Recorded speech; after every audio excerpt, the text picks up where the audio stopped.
Hello, I hope you've been well.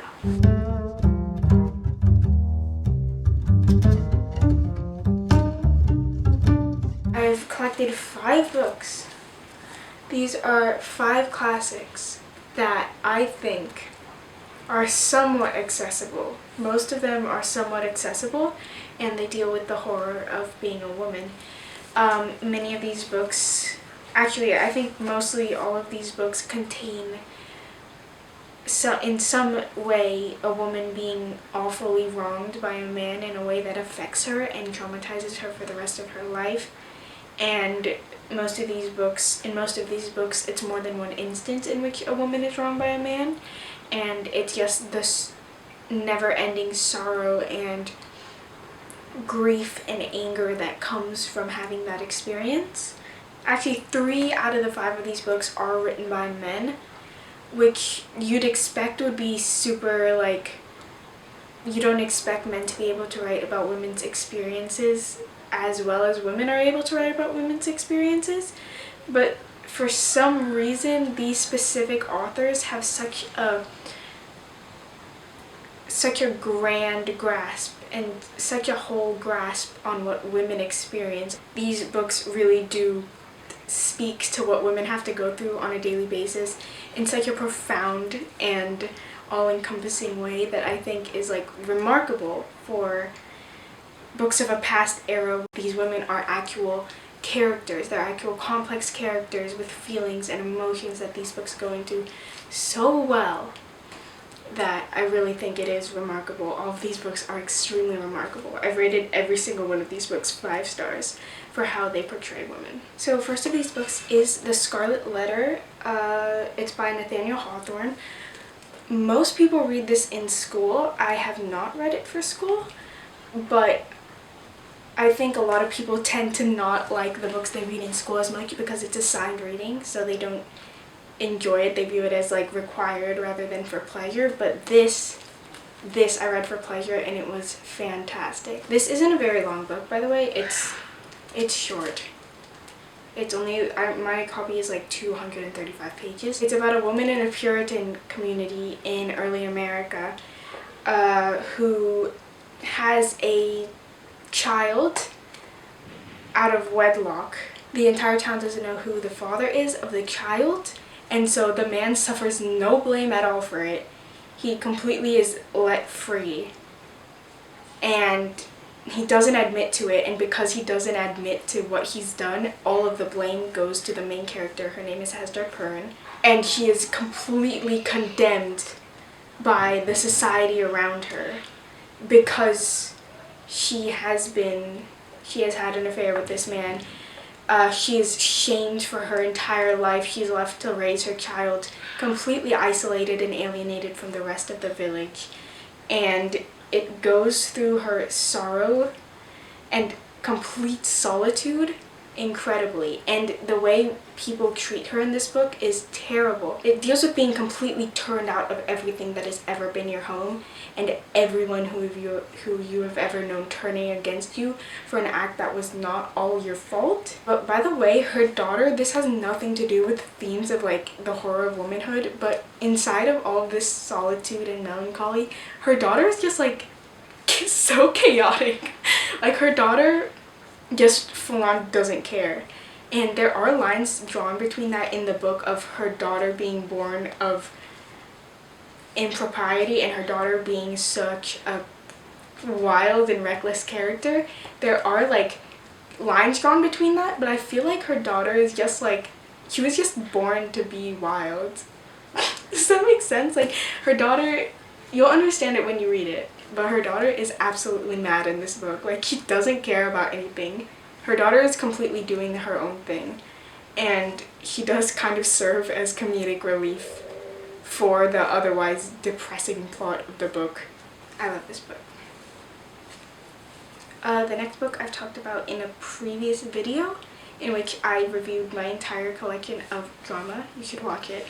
But this is the 3 Theban plays, but in particular for this video I'm only going to talk about 2 of them, and those are the plays of Antigone and Electra, written by Sophocles. So basically in this book, Antigone's two brothers and father have died of war. I think probably like right before the plot starts, sometime right before the plot starts. And her uncle, who's a tyrant, forbids her from burying her brother, which in the Greek tradition is a very, very important thing to do after your loved one has been killed or died. It's very important to properly bury them as a sign of respect to the gods, I think. I think she's a wonderful heroine who does what she wants to, despite her uncle completely hating her. She wants to act freely of her own will and what she knows is right, but she is prevented from doing that by a man who is also a despotic ruler. And then Electra, which is also another play in here. And to simplify the plot to its basics, for an act she did a long time ago, she sent her brother away from her to save him from being murdered by her mother. And while her brother is away growing up, he lives with her mother and her mother's lover, and her mother hates her for what she did, and her mother completely commits her to a life of servitude against her will and makes her life literal hell because Electra chose to save her brother, doing what she thought was right and what she wanted to do and to save her own blood.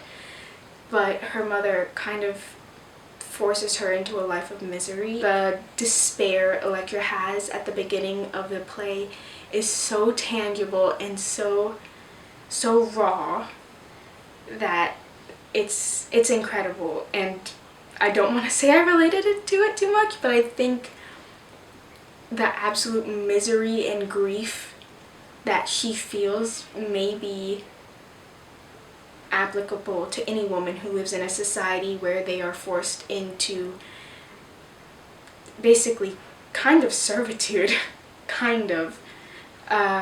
We don't need to get into how women in the modern age still somewhat hold a role or play a role of servitude to men. We don't need to get into that right now, but Electra does depict that. It's gorgeous, and the beginning of this play is just her lamenting her entire life of woe, and it's great. It's incredible and complex and raw, and I love Electra. So Electra and Antigone, two completely tragic characters, and both women that suffer through a complex plot and set of circumstances. Okay, so the next book is Virginia Woolf's Mrs. Dalloway. This book is kind of unique because it caters to women who are growing old more than women in general. It has some aspects of women in general, but it also has that target audience of women who are in middle age and growing old and who are looking back on their life. So this book is kind of not all about Mrs. Dalloway because it does have separate characters and it does delve into separate consciousnesses. When you're reading Mrs. Dalloway's point of view though, you do get a sense of her sense of solitude in her marriage, her regrets as she's growing older and how she lives life. She's also a woman who is kind of confined to a life of mundane chores and tasks. This entire book, she's setting up for a party, which she has to throw as a housewife in this era. So she's setting up for a party, and as she goes through the party, it's about her like appreciating the small things because her life is the small things and she's learning to live with that. You also get a sense of all of her memories, and as she's looking back, all the people she's known and all the things she's experienced and all the regrets she has growing up. and living in her current state. Mrs. Dalloway by herself, Clarissa Dalloway is her name. She's such a complex character. Virginia Woolf is an incredible map maker of the human consciousness. She has such an amazing ability to write complex, real human characters and depict them on a page as if they were standing right in front of you and pouring their hearts out to you. So, of course, Clarissa Dalloway, as a Virginia Woolf character by herself, is immediately complex and present at all times when you're reading her point of view. He breathes on the page, he lives on the page. It's like you're corresponding with a person. It's like someone has just given the monologue of their dreams to you. Disclaimer though, it is a difficult book to comprehend if you haven't really done any classics before, I think. Or you just haven't really read a lot of really like complex, long sentence books before. This can be kind of hard to grasp because this book is written as a stream of consciousness book, and that means that it's just like characters' thoughts. Like, it's just Virginia Woolf here is just writing down characters' thoughts and their entire string of thoughts. That's why it's called a stream of consciousness. But it may be hard to grasp if you're not used to this kind of writing style. So definitely watch out for that. So the next book is Their Eyes Were Working God by Zora Neale Hurston. I absolutely adore this book. This book is incredible. So this deals specifically with the experience of a black woman growing up in Florida. It's short. I dare say you can get through this in a week and a half at most. And probably not even that because you'll want to finish the whole thing. This also has a narrative frame, which is basically like it starts out as her telling a story.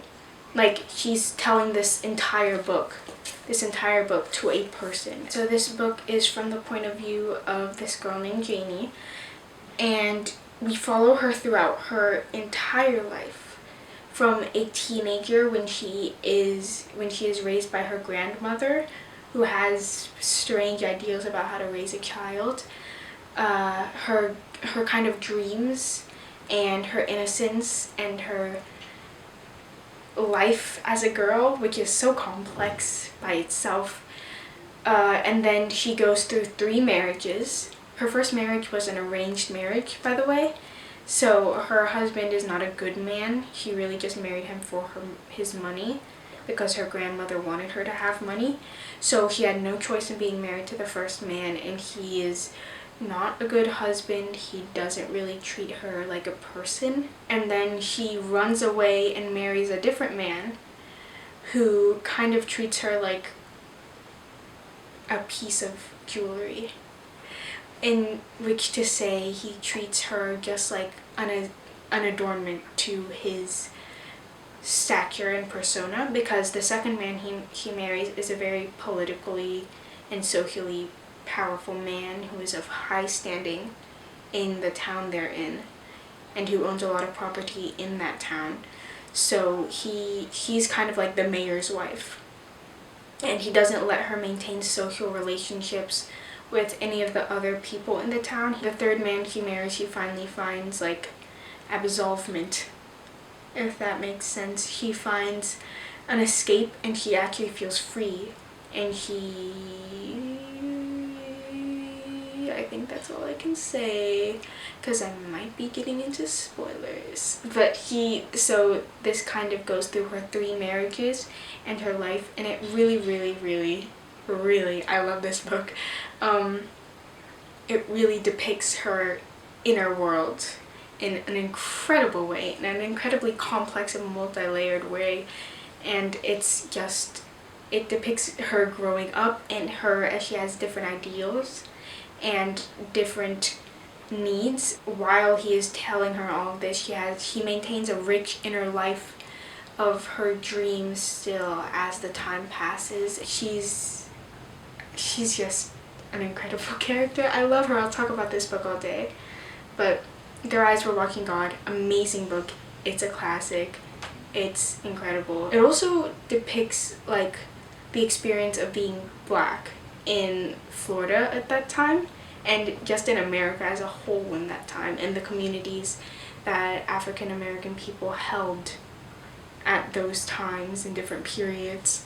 And it does also depict that layer frequently. I mean, it's about a Black woman, so it does depict a lot of her experiences unique to her race as well as unique to her gender. This book is incredible. There are so many different characters and so many different events that happen, and it's so good. But yeah, this is Their Eyes Were Walking God, and it's great. Okay, so I saved the best for last. This is Tess of the D'Urbervilles by Thomas Hardy. This is the book where I was like, there were parts in this book when I doubted that this was written by a man.